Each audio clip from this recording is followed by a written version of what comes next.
so much information. And if you're watching this, you're watching Techopia, and we're here at AccelerateOTT. I'm here today with my co-host, Megan Cornell from Momentum Law, and joining us now, traveled a great distance to be here with us, Salim Chowdhury, a partner at 500 Startups. We are so happy to have you here, and we are so pumped to get into the questions with you a little bit and hear what you think of what's happening in business, startups, and also, of course, from an investing perspective. Great to be here. Yeah, so thank you for coming all this way to talk to us in wonderful Ottawa. And thank you, first of all, for the work that you guys do. I think it's amazing. So many great companies have gone through 500 Startups. So on that note, you've seen a lot. You've seen a lot of companies come through. When you get a really high potential company that comes in, what are some of the standard problems or encumbrances to them really scaling that you see? So they've got a lot of potential, but where do they stall in that scaling process? I guess so. The number one thing that they struggle with is that as you scale and grow, who your first audience customer base were will not be the same as your second audience base. And there's almost a hope that nothing ever changes. It works. I've got something that works. It's making money. They're coming through. And then this next wave, they're going to be different.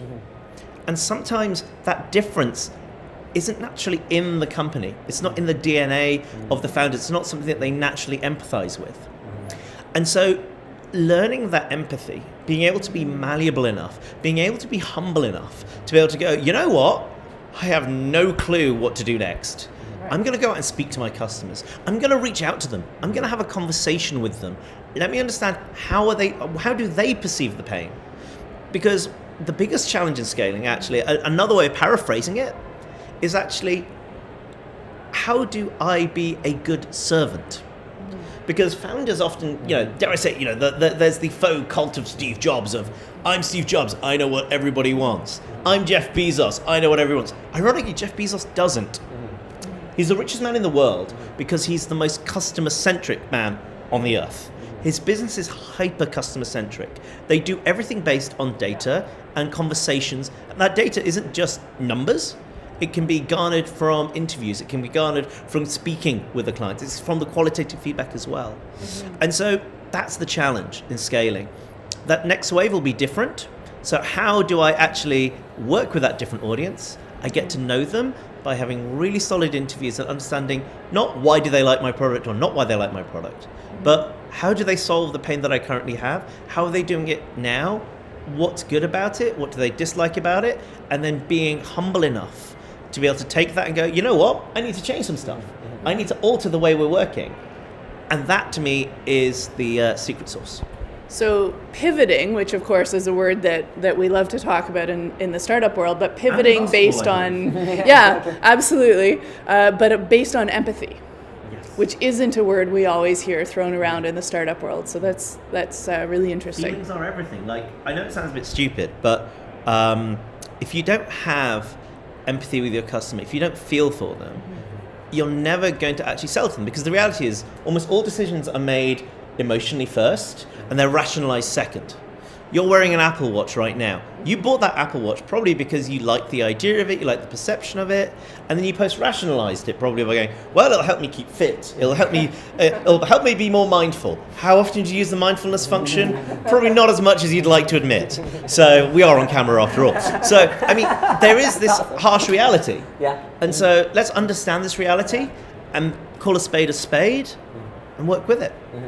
I love that. And, just tying into that from a scaling perspective, I love the way you just mentioned that your customers now might not be your customers when you really scale, but now you have to look at your customers differently, but you also have to look at your culture differently. You also have to look at your staff differently and how to motivate them. So maybe I'll pass the mic to you. And how do you try and navigate through that as a CEO or as a founder?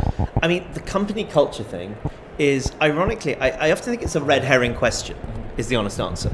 So the whole problem with company culture is that it is by its own nature, it should be molding and shaping to that of the customers that you have.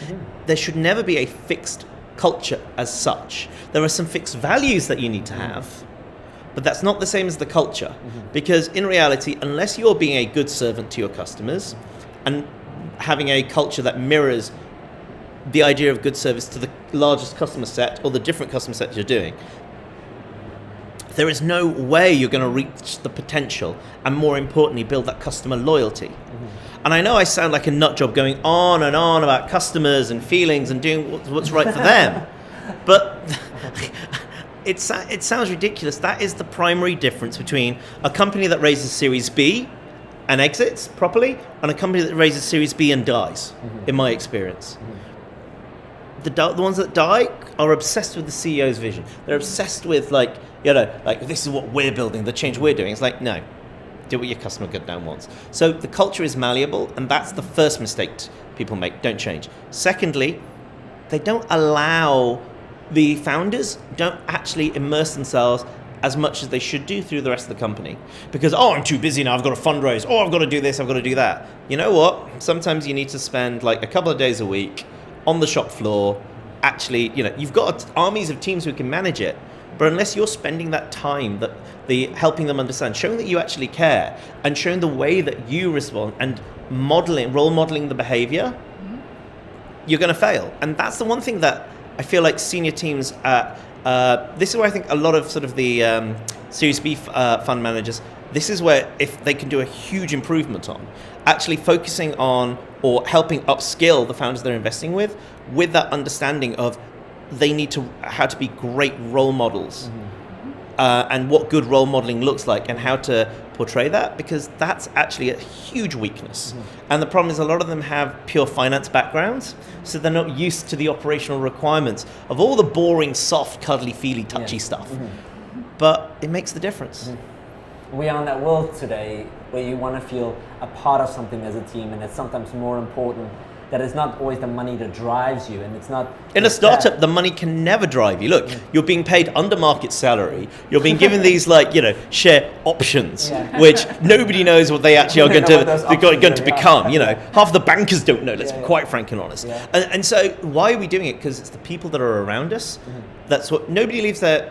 if there are good people around you, and your manager's good to you, and you're working on a problem that you actually care about, or you're working on something that actually is vaguely interesting to you, you will stay. The money, you know what? It only makes a difference if there are other better things out there. It's a competitive landscape. So, startups have to think wisely about this. And maybe just a last question for you. How important is it for you, looking from a investment perspective, looking at diverse companies from a founder perspective and teams, and keeping that, once again, just variety in the way you approach companies, and how important is that aspect for you? So for me personally, it's why I work at 500 Startups. We are the world's most active investor, but more importantly, the most diverse. Most of our investments are outside Silicon Valley. Most of our founders are diverse by one traditional diversity metric. It's something like 60-ish%. I'm not 100% sure, but I should know this better. Over 30. I think it's about 30. Depends on the batches, but between 30 to 40% of our founders are women. It's in our DNA, and by looking for the other, there's a commercial advantage to it as an investor. You get better value deals, because unfortunately, half the world are a bunch of idiots who just are like, oh, well, I don't look at the cut of her jib. It's just like, oh, come on, what the hell is it? And so there's that element to it, which is that you can actually, arguably, diversity is a great way of getting better returns, because you're often looking for stuff that other people aren't looking at and helping them accelerate and thrive by giving them competitive advantages, because you as a fund are able to help them with growth processes, with scaling processes, etc. But then there's the other side to it, which is that undiverse companies struggle to succeed in international markets. You're building here in Ottawa, for example. You're not building just for Ottawa. No. Right? Same with London. Nobody builds just for London. You build for the world.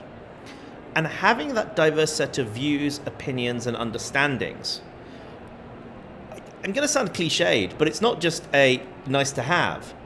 How are you going to understand? How are you going to empathize? How are you going to get that customer feeling? How are you going to be able to actually interview somebody if you can't empathize with them. Say you're selling, say you're a stereotypical Stanford MBA. How are you going to empathize with the guy who is driving a car on a car sharing on a taxi type service? I'm not sure whether Travis Kalanick actually went to Stanford or not, but look at how he screwed up. His lack of empathy, that lack of diversity, has killed what should have been a great company. I mean, it's emancipating in so many ways. It's socially positive in so many ways. Like in my hometown of London, the drivers on Uber were treated horribly by these evil sort of like small little minicab companies. And now they've been freedom because a computer decides. They're not having to call for favors, not having to do anything. But it's so powerful. But then the founder could not empathize. He didn't have a team around him who could stop him from saying, "What the hell are you doing?" And as a result, this business, which should be so positively socially transformative and could be even more value, the opportunity's been lost. Can you imagine if Uber had their current CEO, a man who is humble, who has clearly got better empathy skills? It would have been public a long time ago. And that to me is like a sign of, if you want the textbook case for why diversity matters, just look at Uber. Wow. Well, thank you for that. Very unique, and I love it. And that's what I love about this event. So it brings so many amazing speakers like yourself and influencers and just thought leaders to the table. And I think it's so important for this ecosystem right here, because I think, and I'm sure you'll hear that resounding message throughout the day, all and everybody here knows what Ottawa is capable of and what our companies here are capable of, and we want to grow this, and everybody's ready for that. Honestly, it reminds me a lot of the challenges London faced 10, 15 years ago. No shortage of talent, no shortage of drive. Let's be honest, this is Canada. You can quit your job and you're not going to die. You're not going to be able to worry about. You don't have to worry about healthcare for your family, right? It's the social structures are there, the education structures are there, but the challenge is, how do we build a society and a community that is supportive, that doesn't laugh at you for doing this, and more importantly, and this is the reason why I flew over here and why it's like such an honor for me to be here, it's helping share with other people what good looks like. In the Valley, you want to hire a CFO, there are about 6 CFOs you can speak to tomorrow. You want to hire a lawyer, there are 10 lawyers who've done all the deals, etc. Here, there are fewer lawyers. There are fewer CFOs, there are fewer of everything. So it's harder to work out what good looks like. So the thing I love about what I get to do at 500, and I love about this conference and the people it's brought together, we're helping show Ottawa what not local good, Ottawa good is like, but what global good is like. And if Ottawa gets global good, it then becomes a world-class place to build and grow and thrive. And if we can help drive that forward, and we can help drive places like this, which are totally undervalued, then I think it's something we're doing that's totally positive for society. Love it. And that's what gets me excited. Love it. Well, we're excited, and we're already, just your energy is so contagious. So thank you so much. Thank you so much for having me for here. being with us today. And for those of you that's watching, thank you very much for joining us here at AccelerateOTT. Thank you for joining us on Techopia. Thank you so much to my co-host, Megan Cornell from Momentum Law, which is also a lawyer, which is wonderful. So we're getting them more together. And thank you so much, Salim, for joining us today. Thank you for traveling down, and thank you for sharing your insights, and we look forward to making you come and visit us more frequently. I would love to. It's a real pleasure. Hey bro, go for what you know. Bass getting low as we rock the show. Hey bro, go for what you know. Bass getting low as we